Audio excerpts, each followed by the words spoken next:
አንድ ዘፈን አለ እንደው ሜንሽን ላድርገው ነው በግልጽ ይሻለኛል። ልጅ ሮባ ራሴን ነው የሚል ዘፈን አለ። እንግዲህ አዳምጡት እያልኩ አይደለም። እሱ ዘፈን ውስጥ በጣም በሚገርም ሁኔታ 30-40% ያዳመጡ ሰዎች ራሳቸውን አጥፍተዋል። ኢትዮጵያ ውስጥ ነው። በመግቢያው ላይ የሰማችሁትን መረጃ የሰማው የመጀመሪያ ዕለት በጣም ነበር ሾክ ያደረኩት። እንደሰማችሁት ነው ኢትዮጵያዊ ዘፈን ሊያውም ደግሞ ራሴን ነው የተሰኘ የሊል ሮባን ዘፈን የሰሙ ከ30 እስከ 40 የሚደርሱ ሰዎች ራሳቸውን አጥፍተዋል። በጣም አስደንጋጭ አሃዝ ነው። በጣም አስደንጋጭ አሃዝ ነው። ይህ እንዳይመጣ ነበረ ስንፈራ የነበረው። እንግዲህ በዚህ ርዕሰ ጉዳይ ላይ የምንሰራ እኔም ሆንኩ ሌሎች በተመሳሳይ ይዘት ላይ የሚሰሩ የሙያ ባልደረቦቼ የጨለማው ዓለም ኃይላት ከተቆጣጠሩት ኢንዱስትሪ ውስጥ አንደኛው የዘፈኑ ዓለም እንደሆነ ጠቅሰናል። እዛ ውስጥ የሚደረጉ ነገሮችን ስለ ድራጉ ሴክሹዋል ሪቹዋል እንደሚደረግ የኦከልት ዓለም እንደሆነ ብዙዎች በወጣትነት እድሜያቸው ራሳቸውን እንደሚያጠፉ ከሴጣን አምልኮ ጋር የተያዘ ተግባር እንደሚፈጽሙ በተለያየ ጊዜ አንስተናል። በተለያየ ጊዜ በማስረጃና በመረጃ ማለት ነው። ይሄ ኢትዮጵያ ውስጥ እንዳይመጣ ነበር ፍርሃታችን፣ ግን መምጣቱ አልቀረም። መምጣቱ እንዳልቀረ ደግሞ በመግቢያው ላይ ያሰማችሁት ማስረጃ አመለካች ነው። በነገራችን ላይ አሁን የጠቀስኩላችሁ የኛ ሀገሩ ራሴን ነው የሚለው ዘፈን እንግዲህ ከ30 እስከ 40% ሰው ህይወቱን አጥቶበታል የተባለው ዘፈን ግጥሞች በራሳቸው በጣም አስደንጋጮች ናቸው። በጣም አስደንጋጮች ናቸው። ሁሉንም ግጥሞች እዚህ ጋር አልላቸውም። ነገር ግን ከዛ ውስጥ ደግሞ በጣም ያስደነግጡኝ የተወሰኑ ግጥሞች ላጋራችሁና የራሳችሁን ፍርድ ስጡ። አርቄ ልቅበረው ለካስ ምቾቴ ካፈር ነው።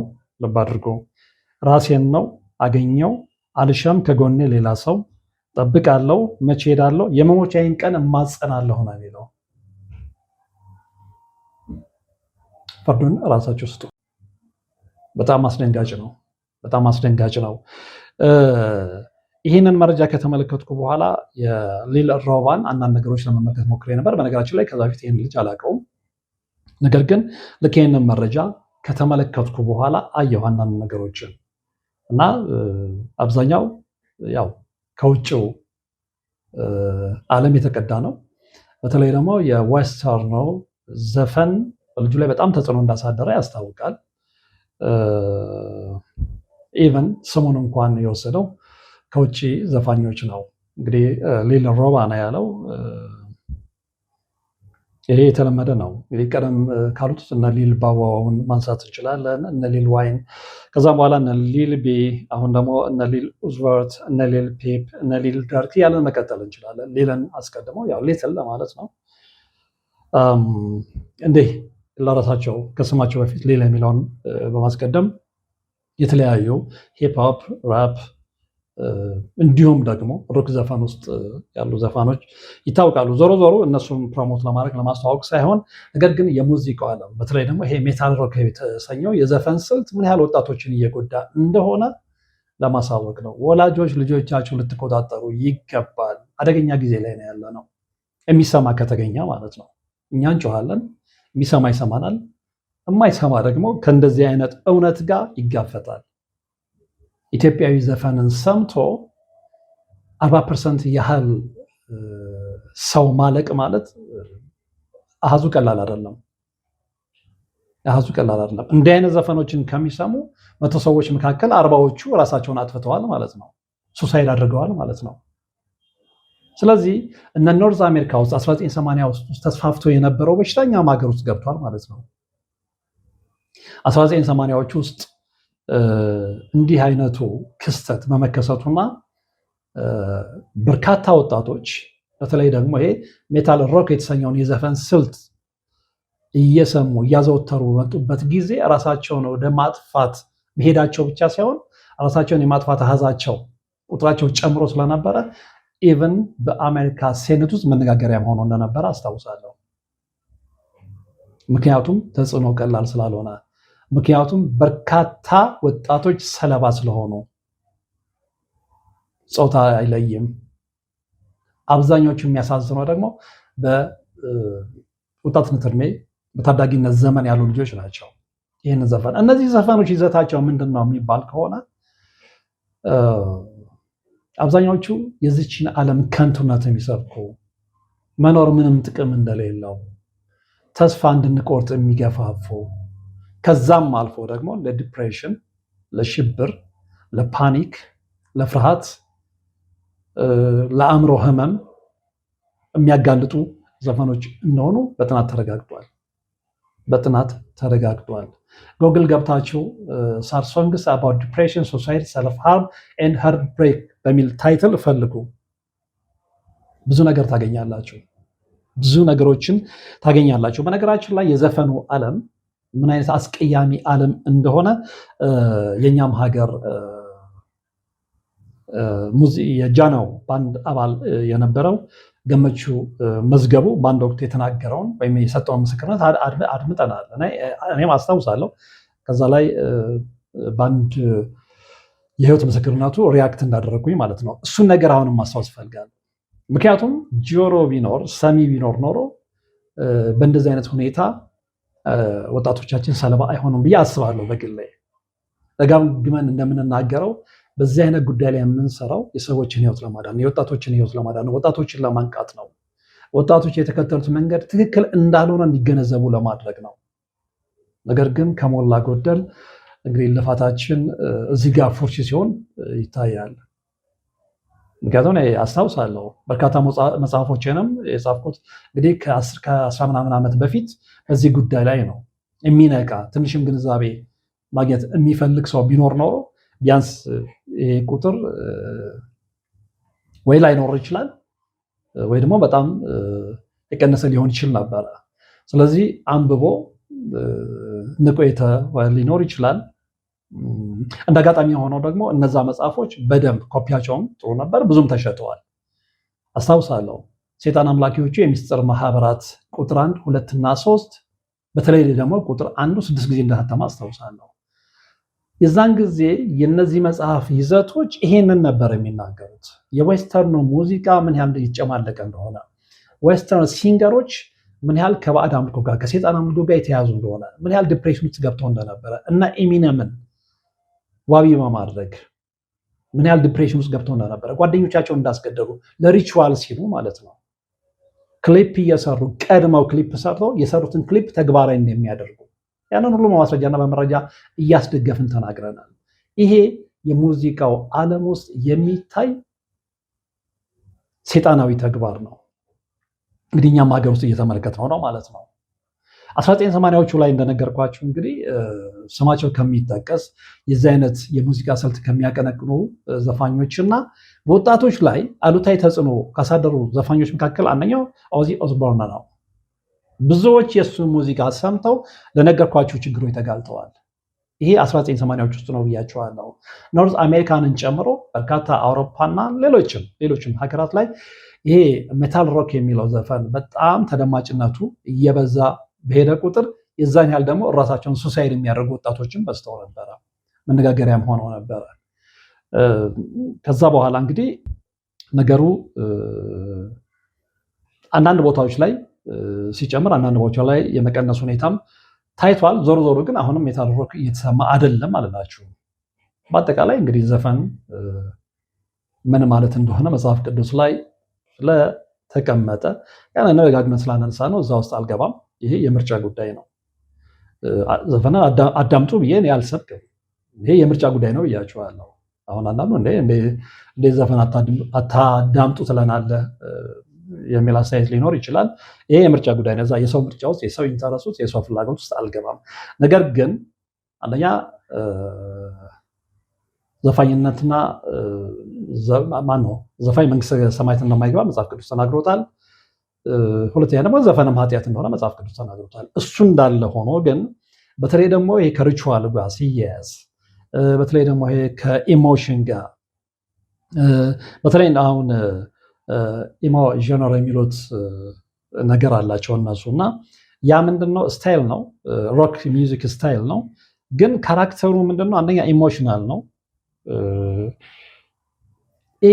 ስሜትን የሚያነቃቃ የአእምሮን ብዙ ነገር ይሄ ወደ ድብርቱ ወደ ሜንታል ኢልነሱ የሚገፋፋ ኢነርጂ ያለው በነገራችን ላይ ዘፈን በተለይ ደግሞ የተንቀዠቀዠው የሜታል ሮክ ዘፈን ለጠቀስኳቸው ችግሮች የሚያጋልጥ ነው። ለምሳሌ ለሜንታል ኢልነስ፣ ለዲፕሬሽን እና ለሱሳይድ ወጣቶችን ከገፋፉ ዘፈኖች መካከል ተብለው ከተመረጡ በርካቶች ናቸው። ለምሳሌ የሜታሊካ የሙዚቃ ባንድ ነው።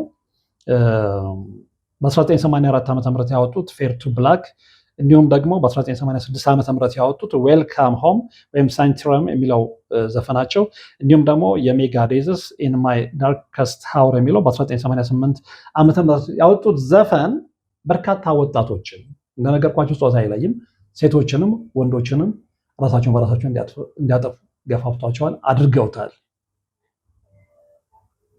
ስለዚህ ከዛ ተስቦ የመጣ ነው ማለት ነው። ከዛ የመጣ ነው። እኛ ሀገር ተግባራዊ የሆነ ያ የሙዚቃ ስልት ተለመደ፣ ተጠና። ስለዚህ ከግጥም ይዘቱ ጀምሮ፣ ከዜማ ይዘቱ ጀምሮ፣ ከሙዚቃ ምቱ ጀምሮ ይነዛን በአማርኛ ብቻ ተዘፈነ እንጂ ኖርማል ያንን ኮፒ ፔስት ስላደረገ ብዙዎች ያንን ሰምተው የዓለምን ከንቱነት አመኑት። ከምን ጋር ገጠመላቸው? ከኑሮ ውድነቱ ጋር፣ ስራ ከማጣቱ ጋር፣ ከመሳሰለው ችግር ጋር። በተለይ በወጣትነት እድሜ ውስጥ ሆናችሁ ራሳቸው መቻል፣ ገንዘብ ማግኘት ምናምን ትፈልጋላችሁ። አሁን ያለው የሀገራችን ሁኔታ ደግሞ የምትመለከቱት ነው።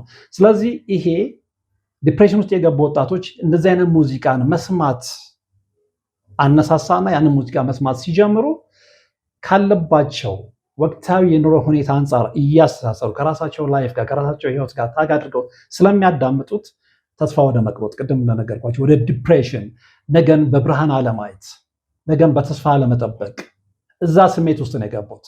የሜታል ሮክ ይዘቱ ደግሞ ወደዛ ውስጥ የሚከተል ወደዛ ውስጥ የሚገፋፋ ነው። ስለዚህ በዛ የሙዚቃ ስልት የተሰራው የሀገራችን ራሴን ነው የተሰኘው የሊል ሮባን ዘፈን የሰሙ ልጆች እንደሰማችሁት በመግቢያው ላይ ከ30 እስከ 40% የሚሆኑ ሰዎች ራሳቸውን አጠፉ ነው የተባለው። መረጃ ሳይዝ ይህን የተናገረው ልጅ እንደማይነገር ተስፋ አደርጋለሁ። በጣም የበሰለ ልጅ ነው። ብዙ ነገሮቹ ስለሚመቹኝ ይከታተለዋለሁ አዘውትሬ። የተለያዩ ቃለ መልሶችን አድኜ ነው የዚህ ልጅ የምሰማው። ምክንያቱም መጽሐፍ ቅዱሳዊ እውቀቱ በጣም ጥልቅ ስለሆነ፣ በጣም የተረዳ ስለሆነ፣ ገና በልጅነቱ በጣም የበሰለ ልጅ ስለሆነ እሱ የሚናገራቸውን መረጃዎች በደንብ ትኩረት ሰጥቼ እከታተላለሁኝ እና መረጃ ሳይዝ ይህንን ነገር አይናገርም። ስለዚህ በጣም አስደንጋጭ ነው ማለት ነው። ለዚህ ነው ወላጆች ልጆቻቸው በተለይ ደግሞ ይሄ ኢንተርናሽናል ስኩል የሚማሩ ልጆች ለውጭው ሙዚቃ ተጋላጭነት ያላቸው ልጆች እንግዲህ ሙዚቃ ይስሙ ብዬ ኮንክሉዥን ላይ አልደርስም ብያቸዋለሁ። ነገር ግን ሙዚቃ ሰምተው ማነው መርጠው እንዲሰሙ ወላጆች እገዛ ሊያደርጉላቸው ይገባል። ምክንያቱም እነሱን ከሙዚቃ ማድረግ አይቻልም። ቢቻል ሰብከው ማነው አስረድተው አሳምነው ከዛ ይልቅ መንፈሳዊ ነገሮችን ወይም መንፈሳዊ መዝሙሮችን እንዲከታተሉ ቢነግሯቸው መልካም ነው። ግን አሁን ዘመነናል በምንልበት ዓለም ያለውን ወጣት ሙዚቃን ትተህ መዝሙር አዳምጥ ብንለውም ይቀበላል ወይ? እውነቱን ነጋገር ከተባለ በጣም ከባድ ነው። ነገር ግን እንደው የግድ መስማት አለብኝ የሚል ከሆነ ሙዚቃን እንዲህ አይነት ሙዚቃዎችን ቢያስወግድ፣ በተለይ ደግሞ እንዳልኳቸው የሮክ ሙዚቃዎችን ማለት ነው። እና በነገራችን ላይ እንዲህ አይነት ዘፈኖች ወይም ደግሞ ራስን ወደ ማጥፋት የሚገፋፉ ዘፈኖች ከዚህ በፊት ተለቅመው ሊስት ወጥቶላቸው ነበረ። ሳር ሶንግስ አባውት ዲፕሬሽን፣ ሱሳይድ፣ ሰልፍ ሃርም ኤንድ ሃርት ብሬክ በሚል ማለት ነው። እና በጣም በርካታ ዘፈኖች ናቸው። ከዚህ ውስጥ ለምሳሌ ርዕሱ ኤቭሪባዲ ላቭስ ዩ በት ኖባዲ ላይክ ተመሳሳይ ርዕስ ካለው አልበም ላይ የተወሰደ ነው። እንዲሁም ደግሞ በርዝዴይ ከሚለው አልበም ላይ የነ ኬተን ሄንሰን ዩ፣ እንዲሁም ደግሞ ኪዩን ከተሰኘው አልበም ላይ የኪንግ 810 ዋት ዳዝ ዛት ሜክ ዩ፣ እንዲህ በርካታ እነ ቢሃይንድን እነ ብሬዝን ቱ ሆም ኢት ሜይ ኮንሰርንን ዘ ዳርክን እንዲህ አይነት ዘፈኖችን እያነሳን መነጋገር ይቻላል። ነገር ግን እነዚህን ታይትሎች የምገልጽላችሁ እንደታዳምጧቸው አይደለም። ካዳምጣችኋቸው ወደ ምን አይነት ዓለም ውስጥ ይዘዋችሁ ሊገቡ እንደሚችሉ ማስጠንቀቂያ ነው፣ ዋርኒንግ ነው። የምትሰሙ ከሆናችሁ ማለት ነው። ነግሬያችኋለሁ። እኔ የመጀመሪያ መጽሐፍ 2005 ነው 2004 አካባቢ ነው ያወጣሁት። ከዛ ጊዜ ጀምሮ እንግዲህ እስካሁን ምን ያህል ኦልሞስት ወደ 13 ዓመት አካባቢ ማለት ነው 12 13 ምናምን ዓመት አካባቢ ማለት ነው። ቢያንስ የመጀመሪያው ሰይጣን አምላኪዎች ሰይጣን አምላኪዎች የሚስጥር ማህበራት ያነበበ ሰው የሙዚቃው ዓለም ምን እንደሚመስል ዘፋኞቹ ምን አይነት ዘፈኖችን ምን አይነት ሊሪክሶችን እንደሚጫወቱ እንዲሁም ደግሞ እዛ ውስጥ የገቡ ሰዎች ምን እንደገጠማቸው ከዲፕሬሽን ጀምሮ ቅድም እንዳልኳቸው ማለት ነው መረዳት ይችላል። ስለዚህ ያኛው ዓለም ትክክል እንዳልሆነ መገንዘብ ይችል ነበረ። ግን ነው እንጮሃለን፣ የሚሰማ የለም። መጨረሻ ላይ ውጤቱ እንደዚህ ይሆናል። በጣም የሚያሳዝን ውጤት ማለት ነው። እርግጠኛ ነኝ ከ30 እስከ 40% የተባለው የእድሜ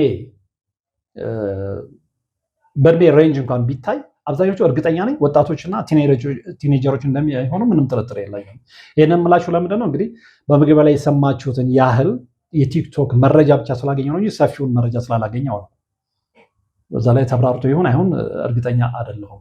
ግን በእኔ ግምት በብዛት ይህንን ሙዚቃ የሚያዳምጡት ወጣቶች ስለሆኑ ፋኖቹ ወጣቶች ስለሆኑ የሮክ ሙዚቃ አቀንቃኞች የተወሰነ እኛ ሀገር ነው ብላችሁ ውጭውም በነገራችን ላይ ወጣቶች ናቸው አብዛኛዎቹ ይህንን ሙዚቃ የሚሰሙት። የተወሰኑ በተወሰነ ፐርሰንት አዋቂ ሰዎች ሊኖሩ ይችላሉ። ግን ማጆሪቲው ወጣቱ ነው። እንዲህ አይነት ነገሮች ያለ ምክንያት የሚሰሩ አይመስላቸው። አንዳንዶቹ ገንዘብ ተበጅቶላቸው ከጨለማው ኃይላት ምክንያቱም እነሱ እንግዲህ ሰይጣንን ማስመለክ ነው የሚፈልጉት። ሰይጣንን ማስመለክ ደግሞ በሙዚቃ እንደሚቻል ያውቁታል። ሙዚቃ ምን ያህል ኢነርጂ እንዳለው ስለሚረዱ ማለት ነው። ስለዚህ ወጣቱ በዓለም ላይ የዓለምን ከንቱነት እንዲረዳ፣ ተስፋ እንዲቆርጥ፣ ነገን በብርሃን እንዳይመለከት፣ በእግዚአብሔር ተስፋ እንዲቆርጥ የአዲስ ዓለም ስርዓት ዋና አጀንዳስ ምን ሆነና ምንድነው? የእነሱ ሁልጊዜም እንትናቸው አለ። ችግር ይፈጥራሉ። ምንድነው? ችግር ይፈጥራሉ፣ መፍትሄ አመጣን ብለው ይሄዳሉ። መጀመሪያ ለችግሩ ሪያክት ያደርጋሉ። ከዛ በኋላ ወደ መፍትሄው ሄደን ይላሉ፣ የራሳቸውን ጉዳይ ያስፈጽማሉ። ይሄ ፕሮብለም ሪያክሽን ሶሉሽን እንደሚሉት ማለት ነው። እሱም ነው እየተመለከትን ያለ ነው። ስለዚህ በተለይ የሙዚቃው ዓለም አሁን የገባበት ማጥ እኛ ከምናስበው በላይ ነው። በነገራችን ላይ ከዚህ በፊትም አንዲት ልጅ ይሄ የኒው ኤጅ ሙቭመንቱ በጣም ቫይራል በነበረበት ሰዓት ላይ እዛ ውስጥ የነበረች ልጅ እንደውም አሰልጣኝ የነበረች ልጅ ኢንተርቪው አድርጌ ነበር። በደምብ የምታስታውሱ ከሆነ ያቺ ልጅ ዘፈን ውስጥ የነበረች ልጅ ነች። ኢትዮጵያዊት ሸራተን አዲስ እና ሌሎች ቦታዎች ላይ ተሰራ የነበረች ልጅ።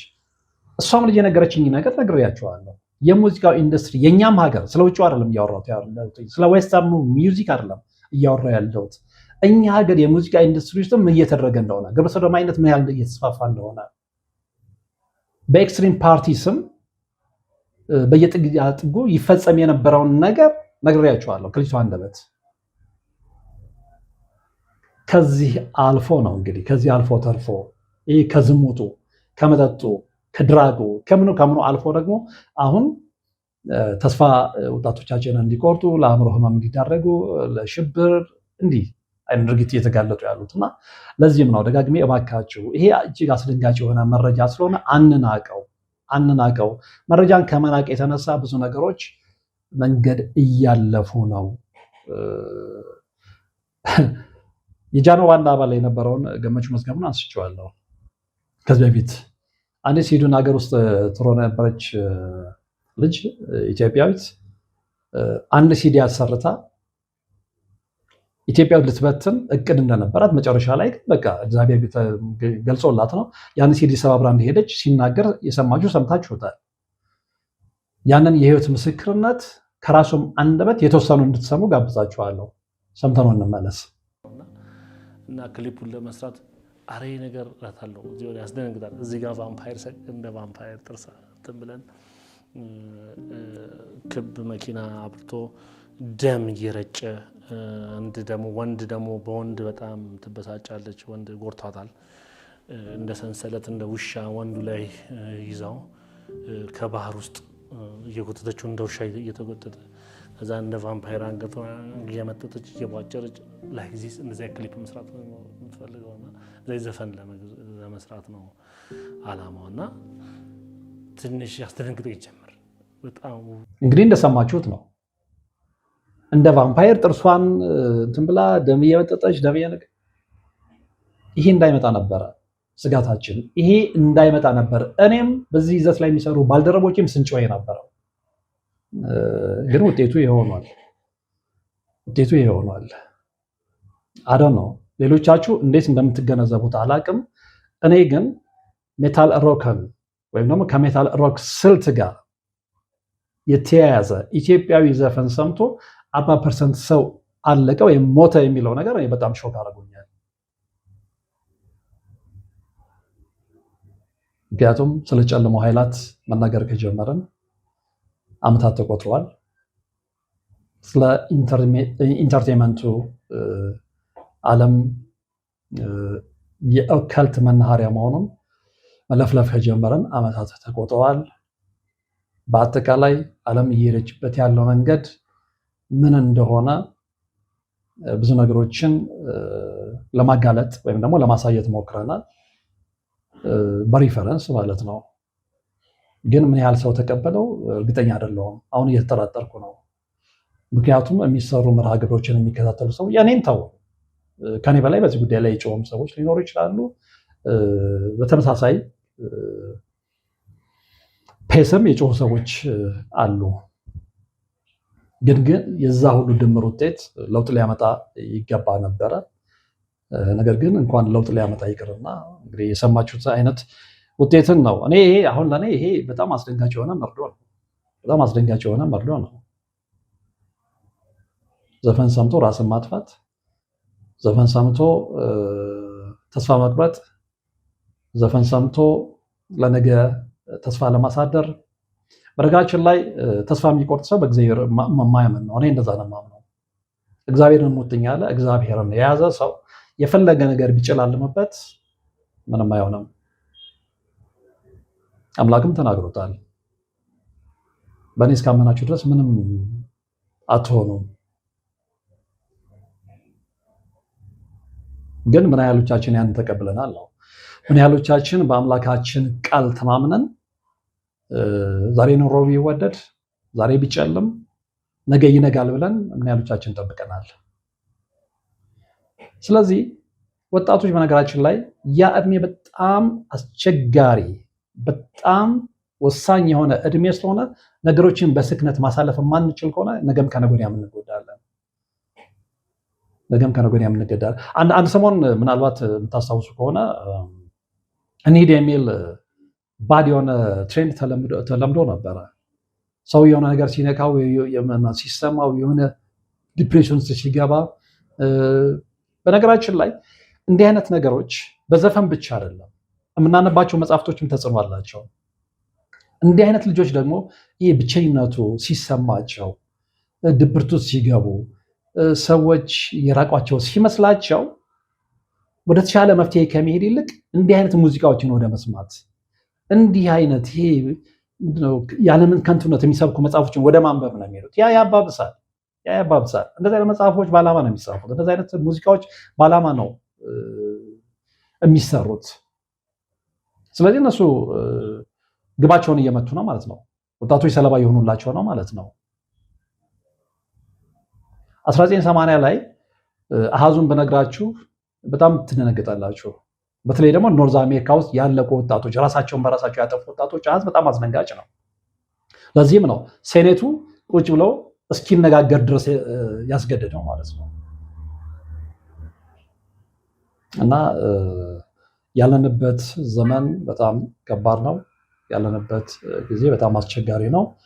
የኛም ሀገር ወጣቶች እባካችሁ፣ በተለይ ደግሞ ዌስተርን ሚውዚክ በጣም ተጽዕኖ ያሳደረባቸው ወጣቶች ለራሳችሁ ዝና መጨነቁን ትታችሁ ዘፈናችሁ በሰዎች ላይ ሊፈጥር የሚችለውን ኢምፓክት መረዳት መቻል አለባችሁ። ገብታችሁ ጎግል ላይ አንብቡ። ሜታል ሮክ ምን ያህል ተጽዕኖ እንዳሳደረ፣ ምን ያህል ወጣቶች ራሳቸውን በራሳቸው እንዲያጠፉ እንዳደረገ፣ ምን ያህል ወጣቶች ለአእምሮ ቀውስ እንደዳረገ ገብታችሁ አንብቡ። ከዛ በኋላ ምናልባት ስልታችሁ ልትቀይሩ ትችላላችሁ። እና ይሄ መረጃ እንግዲህ ከሞላ ጎደል የተወሰኑ ወጣቶችን ሊያነቃልኝ፣ የተወሰኑ ወጣቶችን እንዲጠነቀቁ ሊያደርግልኝ ይችላል። የተወሰኑ ወጣቶች ከዚህ በኋላ ከዛ ስልተ ምት ጋር የተያዙ ዘፈኖችን ላለማድመጥ ለራሳቸው ሊወስኑ ይችላሉ የሚል እምነትና ግምት አለኝ። ምክንያቱም ወጣቶች የወላጆቻቸው ብቻ ሳይሆን የሀገራቸውም ተስፋዎች ናቸው። ብዙ ኢትዮጵያዊ አባትና እናት ልጁን እንዴት እንዳሳደገ ሁላችንም የምናውቀው ነው። ሁላችንም በየቤታችን ወላጆቻችን እንዴት እንዳሳደጉ ነው የምናውቀው ነው። በችግር ራሳቸው ሳይለብሱ እኛን እያለበሱ፣ ራሳቸው ሳይበሉ እኛን እያበሉ፣ ራሳቸው ሳያጌጡ እኛን እያስጌጡ የት ጋር እንዳደረሱን እናውቃለን። ስለዚህ በዚህ አይነት ጎርፍ ውስጥ መወሰድ የወላጆችን ቅስም መስበር ነውና ኢትዮጵያውያን ወጣቶች የወላጆቻችንን ቅስም ለመስበር ባንጣደፍ መልካም ነው ላለው። እንግዲህ ለዛሬ ወደ እናንተ ይዤ የቀረብኩት መርሃ ግብር የተከታተላችሁት ነበረ። በቀጣይ በሌላ መርሃ ግብር የምንገናኝ ይሆናል። እስከዛው ግን በያላችሁበት ሰላም